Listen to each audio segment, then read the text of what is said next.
Bank থেকে টাকা loan নিয়ে ব্যবসা করা যাবে কিনা?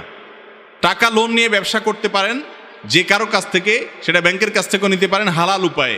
সুদি বা কনভেনশনাল ব্যাংকের সুদের ভিত্তিতে লোন নিলে সেটা হারাম হবে, বা ইসলামী ব্যাংকগুলো থেকে যদি লোন নেন শরিয়া পদ্ধতি কিভাবে হবে? আপনি লোন নিয়েছেন কথার কথা হাউস লোন, তাহলে হাউসের জিনিসপত্র তারা কিনে আপনার কাছে বিক্রি করবে, সেটার দাম বাড়ায় নিবে, সেটা তারা কিস্তি করে নিবে।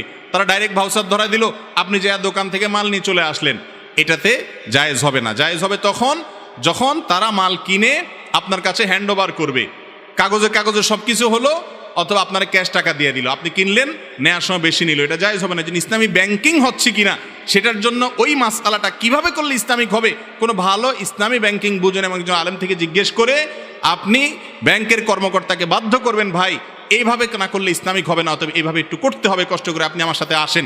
একটা জিনিস কিনছেন, কেনার পরে আমাকে হ্যান্ড ওভার করছেন, আপনি 10 টাকা